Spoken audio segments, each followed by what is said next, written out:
welcome back to another Power 15 interview. This is Meredith, and for this interview, I am joined by the wonderful, friendly, knowledgeable, expert in home building, Mike Davidson of Wonderland Homes. Welcome. Thank you so much for having me, Meredith. It's an honor to be on your show. Well, I'm happy to have you and to get to know you better. We do have a mutual cheerleader friend in Angela McKay at ECI Lasso who connected us.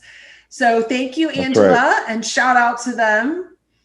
Hello, everybody over there at ECI. They're huge factors in what we do and how we're successful as a business. So thank you, everybody over there, for sure.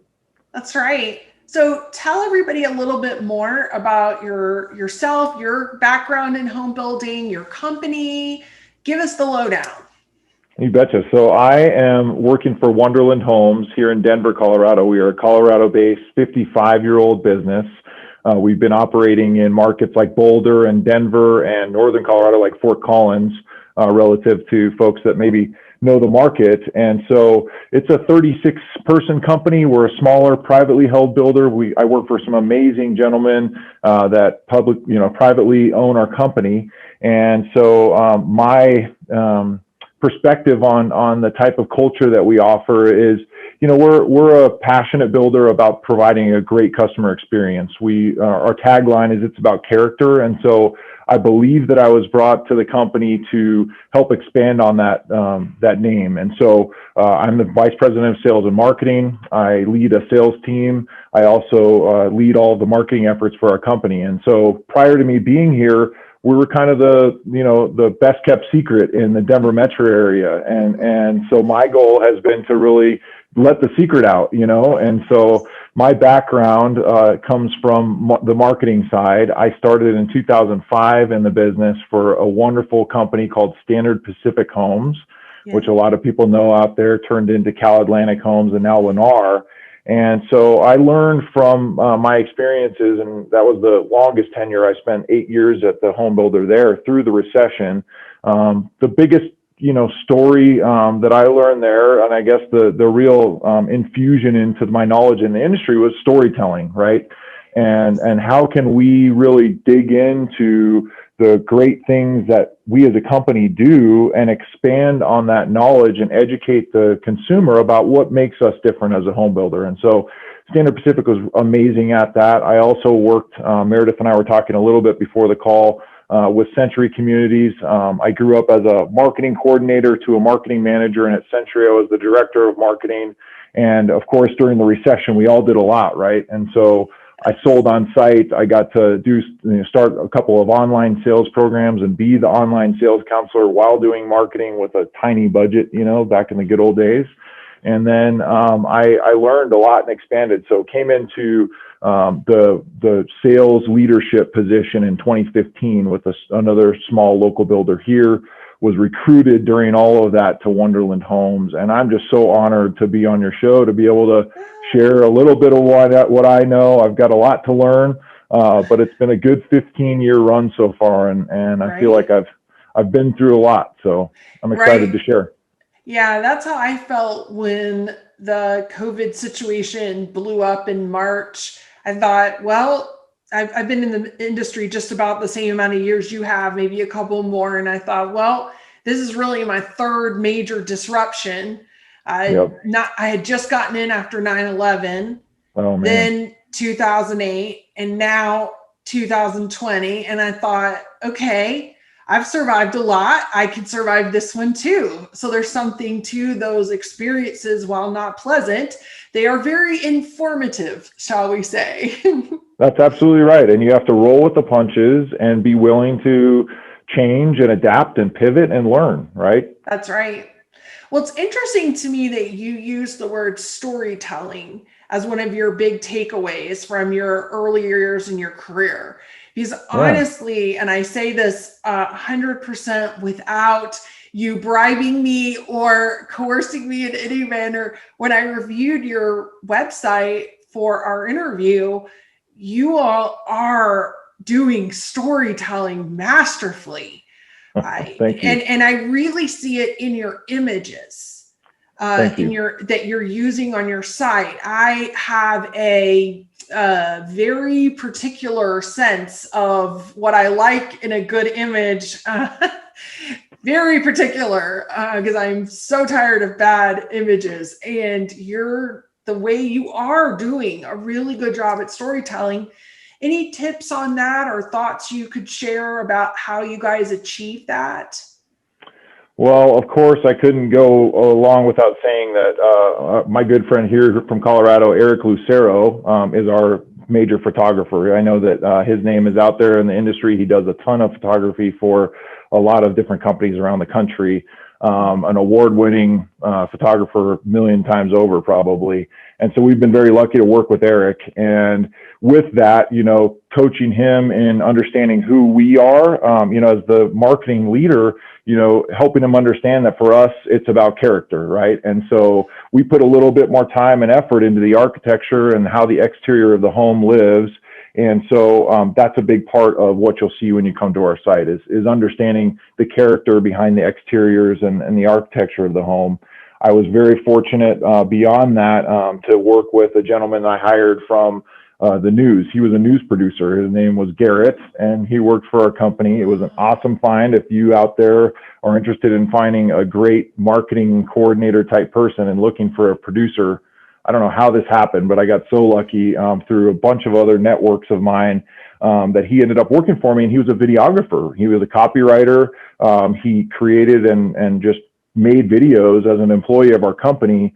And I would say that experience led me to understand that having that internal sort of media company as your marketing team can really grow and expand the brand in ways that maybe partnering with an outside firm can't, because Yes. They're integrated in the team, they understand your product, and they understand the mission of the company a little differently than maybe an outside agency would. That really, I think, it leapt our marketing campaigns into a different world. And so you'll see we have a bunch of video series out there intentionally to help understand the culture and the character behind the people that work for us, as well as, tell the stories about what made the vision behind our communities, the vision behind our architecture. We did a podcast. We got about 18 episodes out there too. We were innovative in that in 2017, kind of rolling out with the new podcast as a home builder. Nobody was doing it. And so because I had him and because of our great photography and just overall the great company story, we had a great opportunity to tell it. Yes. And those of you that are listening in, as you listen to this, I want you to think about what kind of resources could you cultivate if it's not the right time to have a full-time employee. You could certainly cultivate outsourced freelance resources that over time get to know you really well.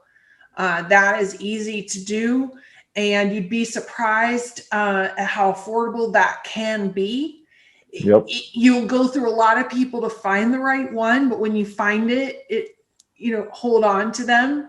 Yeah. I know of another builder in Utah that has used the university their journalism communications program, and they found great videographers, photographers, editors that were in school, for example. And there are resources out there for you to make this happen. But an internship. Yeah. But the point Mike's making is a very valid one, that yes, you're in the business of building homes, but for those of us in the marketing part of the business, we're also in the business of publishing content. You are right. A content publisher at this point, like it or not, and you got to have some content to publish. That's right. And, I listen a lot to Gary Vaynerchuk. I don't know if you're a fan. Huge right? fan. And so it started with content is king. It started with story. It started with, document, don't create is one of his big things is, how do you document the processes that your company is going through, and how do you document the day in the life of a customer too, And yes. So we worked really hard at trying to gear our marketing toward that. Several of his books are behind me on my bookshelf. Oh, I see them now. Yeah, Right. his books are the ones that I have on my shelf. There are all my like top favorites, like greatest impact on me as a sales and marketer. And Gary, I've got some too right here. yeah, right. Yeah. So if you're listening, Vaynerchuk, VAY. NERCHUK. That's it. But more affectionately known as Gary V. V is in Victory EE. New York Times best-selling, YouTube superstar extraordinaire for business and for marketing. Just fabulous. Any of his books would be a great resource for you. Changed my world. Yep. Right? So like, let's say the owners of your company came to you and were like, here's a blank check. What would be your, like, what is like your biggest like wish list marketing or sales type item? You've always wanted to spend the money on it, but it wasn't feasible or it didn't make sense at that time. Or do you have something that you've just always wanted to do? Yeah, and I alluded to it a little bit already. Again, having that media team in place, a group that can handle videography, aerial, all of our photography. Having that group on our team. Right now, unfortunately, we lost Garrett. Garrett got inspired doing some charity work for the police and ended up being a police officer and left me, in 2019, just out of the blue. That was his dream and his vision, and I am just sorry and I miss him, but he went to go chase his dream, which we all should be in leadership positions helping people grow toward. And so I think that, if I could bring a person like Garrett back onto the team and then build a group around him that is documenting our process, that could go along with a customer in a home building situation, from the time that the hole is dug until the day that they move in, and actually do kind of, Gary V has a daily, video where he basically is having somebody follow him around through the process. If I could do that with, a customer, do that with a superintendent here that's building the homes, do that with a salesperson,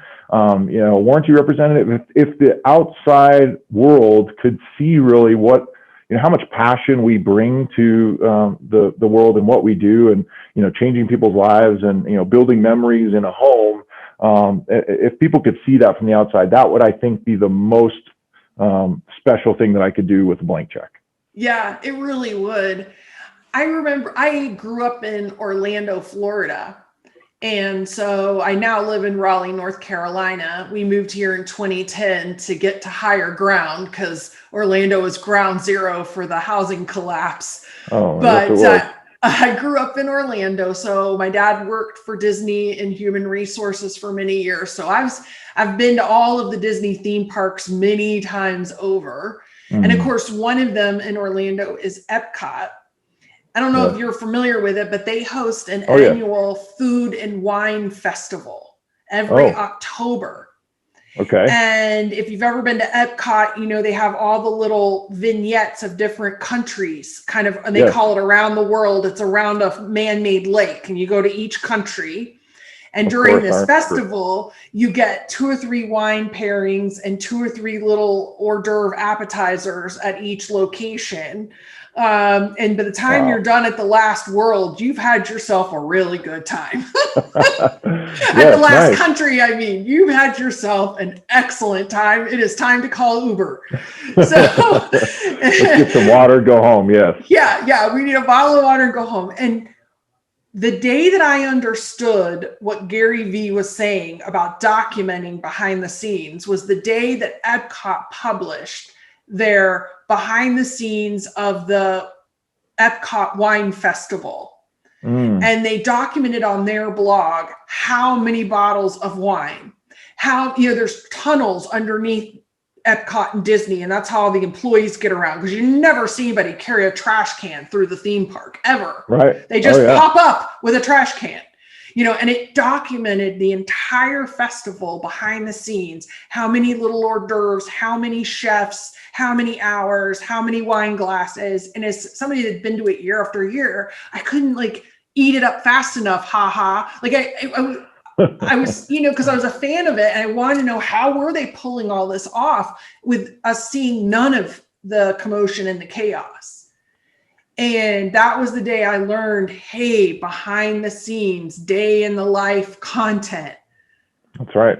Yeah. It's critical. It's critical. It is. People would never know the things that some of our people go through, that our customers go through. And if you're not talking about it, you're selling yourself short. I really think these days, people want to see that. We consume content in a completely different way in this day and age. I don't know if you have teenagers or young kids out there, but that's a lot of what they do, right?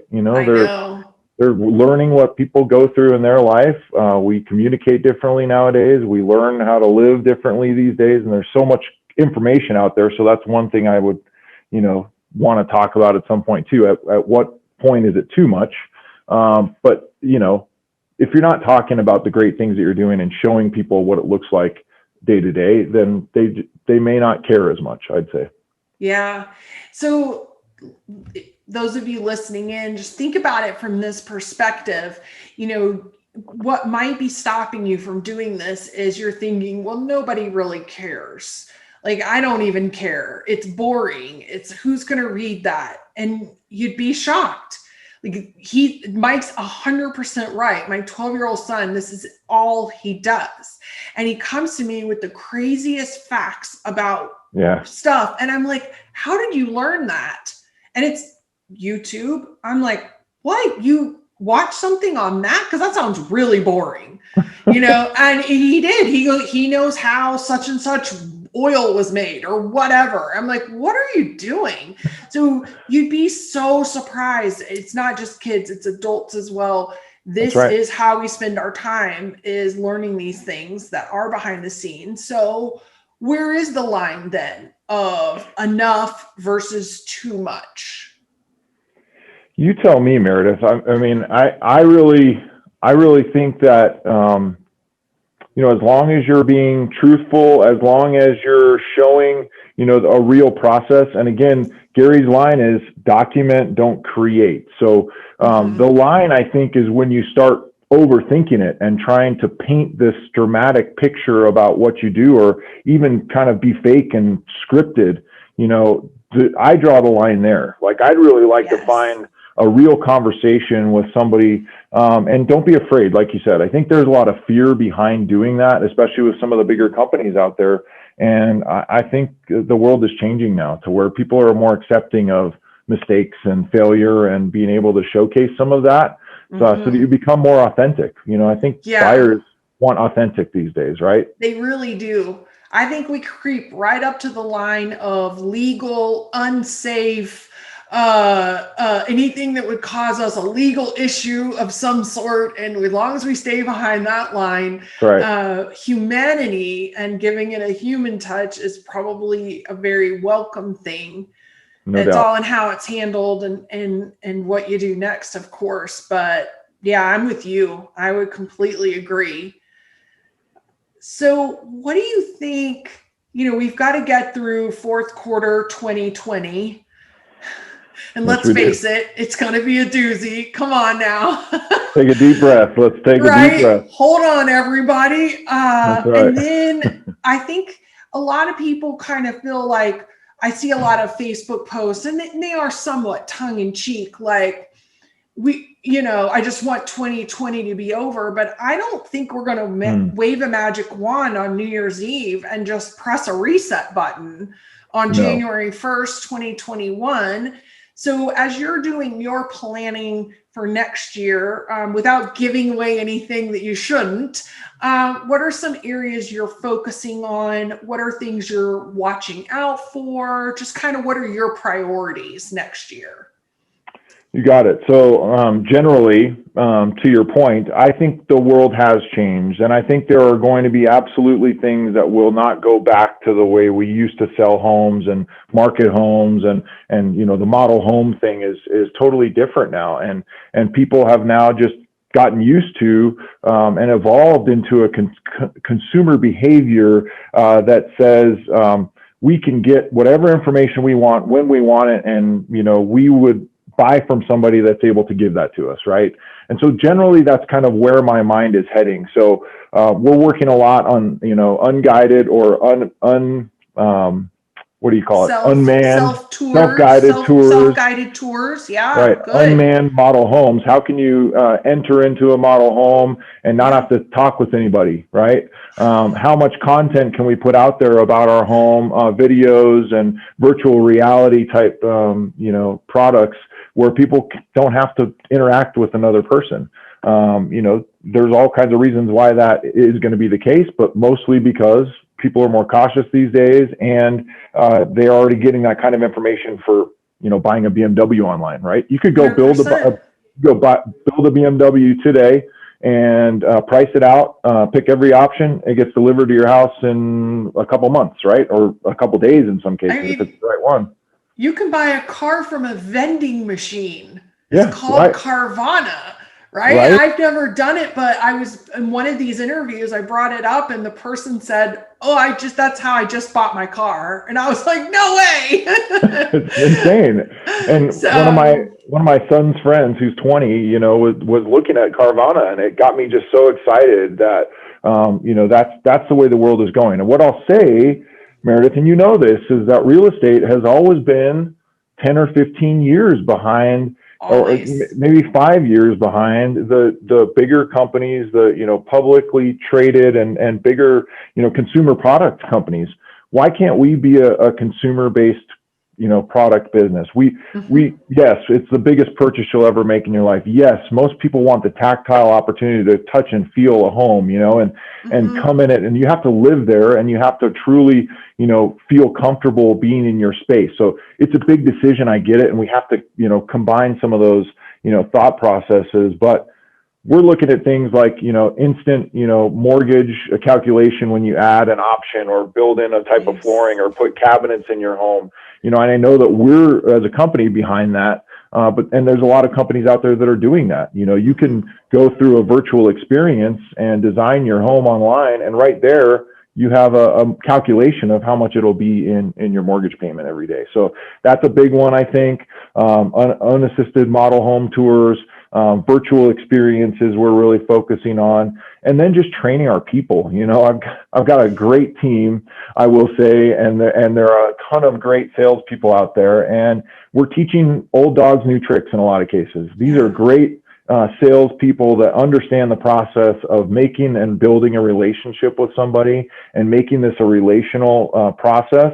And they're now having to strip that down with how much they love being in front of people and how much they love, the intangible way that we can interact with somebody one-on-one, as opposed to on a phone and on a Zoom call and on FaceTime, and and teaching them and helping them to understand how to sell homes virtually is a big part of this process too, right?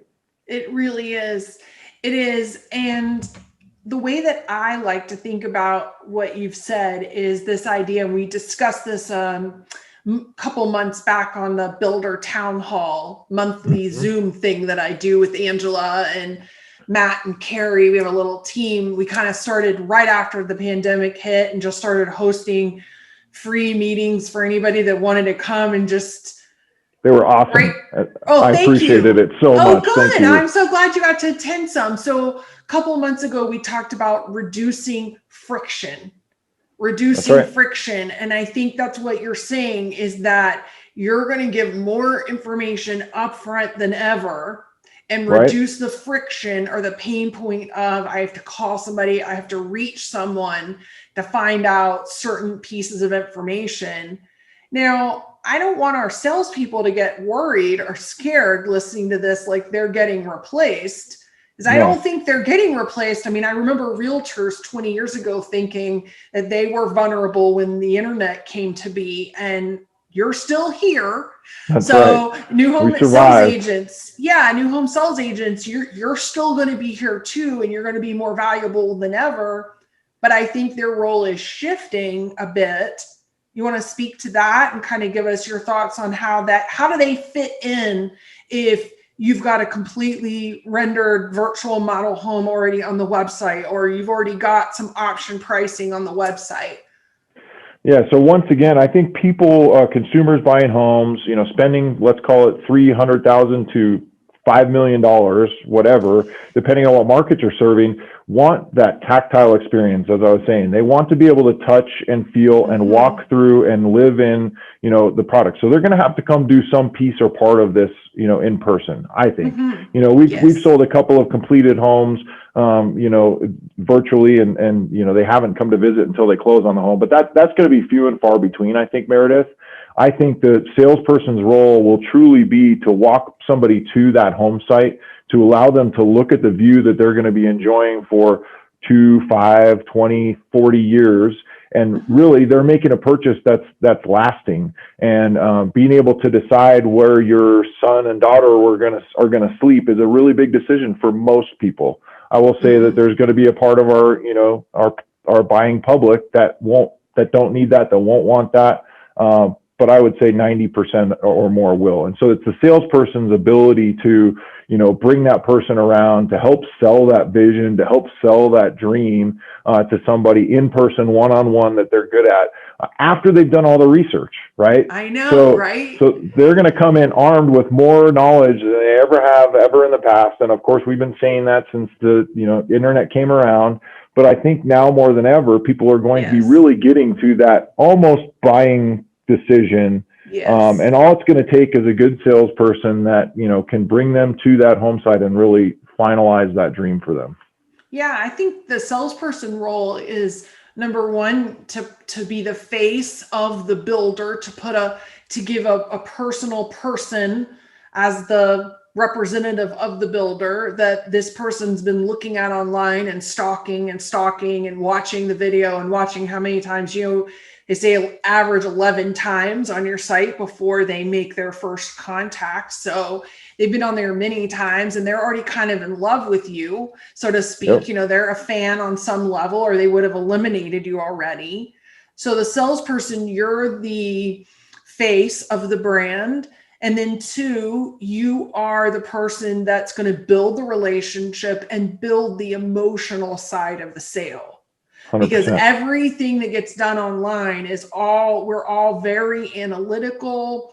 We're in our research mode. We're comparing floor plan layouts. We're comparing square footage, pricing options. It's just that research side is a different side of our brain. Overwhelming, right? Yeah. And if we stay there, then, we have to fall in love with it. There has to be an emotional component at some point. And that's really salespeople. Yeah. Or they get paralyzed. Yeah. So salespeople you're going to bring all that together. So you're not any less valuable, maybe more valuable, but your role is shifting a bit again, I think. Then something we've talked about a lot on several of these interviews, and something I've covered extensively for the summit content on the day of our event, is the follow up. That's maybe going to be your biggest job of all, is going to be, once you've talked with someone, staying with them and building relationships until they purchase, because the website cannot do that. Nope. Showing somebody that you care about their journey and their dream is their absolutely true responsibility. The website cannot do that. An automated follow-up cannot do that. To be personalized, to make sure that they understand their experience better than anybody else. People buy, as we always say, from people they know, like, and trust. And if they don't buy from a person, a BMW is one thing. They're going to buy from people when it comes to their homes, I believe. That's right. And they're going to get referrals. They're going to do their internet research and then ask other people, hey, who have you heard about? Who do you know? They're going to ask their realtor friends and partners. And so all of that word of mouth and that relationship building is still going to very much be in your court as well, sales folks. So that's right. You're not getting replaced. I think the sales process that we used to talk about, Mike, 15 years ago, the critical sales path, I just think you're going to meet them later and later into that path. Like that path already started online now. That's and they're right. going to do some of their own discovery, some of their own demonstration online, but they're going to get to you and you're still going to do that piece. But without you, the sale's not going to happen in most cases, to your point. That's right. And I train my salespeople on 3 E's, but I'm starting, and thanks to you today, I might add a 4th E, right? So it's about education and kind of unraveling that web of all the overwhelming information you can find out there, educating them on what you do differently. It's adding excitement, right? So this process can be daunting. You're starting to talk about hundreds of thousands of dollars and, keeping them excited once they've made the decision. And then, education, excitement, and setting expectations. It's the salesperson's it's their responsibility. And this will never go away, is setting the right expectations around the process. It's the last handmade product in the world, right? We build this home, hundreds of hands actually touch your home as it's being built. I don't think that we'll get to a place anytime in the next 5, 10 years, maybe 15 years, where it's going to be all built by machines in a factory, folks. Unfortunately, that's just not in the cards to take, for most of us builders. And so that last one is emotion, right? The last E is keeping it emotional. How can you connect to that emotion that they're really, driving forward with you? So there you go. It. Yeah. So one thing I can definitely recommend as you listen in is the interview I did with Steve Ormonde from Focus 360. He's a great man. Yeah, go into the vault. He and I had this amazing discussion about how your images on your website and all of the digital tools that you're using can evoke emotion long before they talk to someone. And so then once we get them to a new home consultant, we want to continue the emotion and keep that level very high. And that's how we're going to get there. All right. So as we start to kind of pull all this together and wrap up our thoughts, this word emotion is standing out to me. What about the emotion of your team members, your company? I mean, this has been difficult on everybody. You've probably got people that have now transitioned to working from home.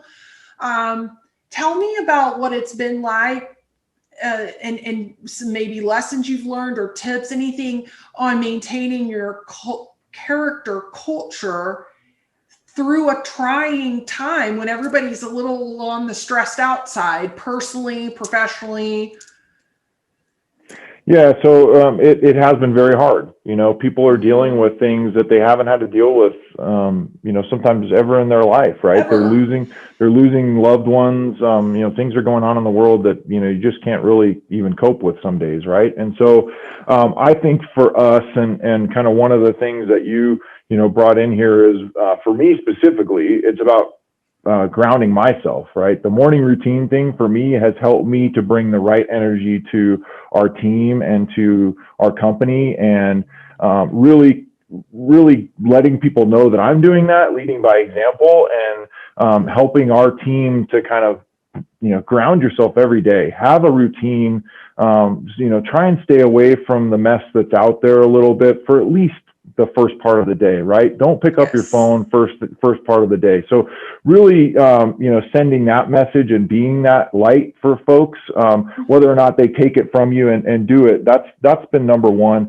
And then communication, absolutely being in front of them as often as I can be, and actually in person as often as I can be. This can be, I guess, trying sometimes, and that the virtual thing only went so far and really did go too far in a lot of cases. And I think people got tired of it. I don't think it's going away, and I think it's a great way to still connect one-on-one. But where we could and where it was safe, getting out and actually being in front of my people was critical for them to feel that human connection that they aren't feeling a lot in their life was really a critical step for us. And then as a leadership group, the ability for us to bring that positive energy and that we have a great thing going and that we have so much to look forward to as a company. That's the messaging that we're really trying to get out there. We're not always good at it. And yes, there are things being thrown at us left and right every single day. Things are changing. The world is changing. The rules are changing every day. And so keeping on top of those should be secondary to continuing to build excitement, right? One of those 3 E's, is not just an external thing for your customers. Our customers are our people too. Yes, so all 3 of those things are educating, setting expectations, keeping the excitement, and making sure you're clinging to that emotion and meeting people in their place, understanding what they're going through, having that empathy and listening and really paying attention as people are sharing with you. And I think that's been the most helpful thing. We're not always perfect at it. We're not great at it. Realizing that we failed and picking ourselves back up again and learning and continuing to grow. And again, focusing on yourself so that you can bring that light into other people's worlds every day. Yeah, it's so true that we've all encountered companies, whether we've worked for them or we've been a customer of theirs, where their messaging, positioning, marketing kind of said one thing, but how they treated their team said something else. Yes. And it's just a big disconnect. And you're right, the team they are also your customers. And when they are have the energy and excitement, they feel like we're going positive places, we're working hard, we don't claim to be perfect, but we're working at it, they're going to turn around and treat your customers with those same qualities. That is correct. But you can't expect them to give that away when they're not receiving it. 100%. So, yeah. My mom for many years was a trainer and taught teachers, kind of teacher training courses, if you will. And she used to always tell her teachers in her classes, you can't give away what you don't have. And so if, to your point of kind of personal responsibility, taking responsibility for your routine to get you in the right attitude, to try to be the role model and example and lead as calmly and professionally as you can, even though, we're all having bad days in the middle of all this. I think so. Right. Well, Mike, thank you so much. I have loved getting to know you better. Meredith, thank you. Yeah, I appreciate you joining us for this interview. Thank you, Angela. One more time, we love you. And Angela, you're so awesome. And there's so many more great interviews in this series. I hope that you listening in will continue to dig into the digital vault and find another nugget of wisdom, because they are in there. We're just so grateful to all of the participants who've shared time and talent with us on these. Okay, thanks everybody. We'll talk to you next time. Thank you, everybody.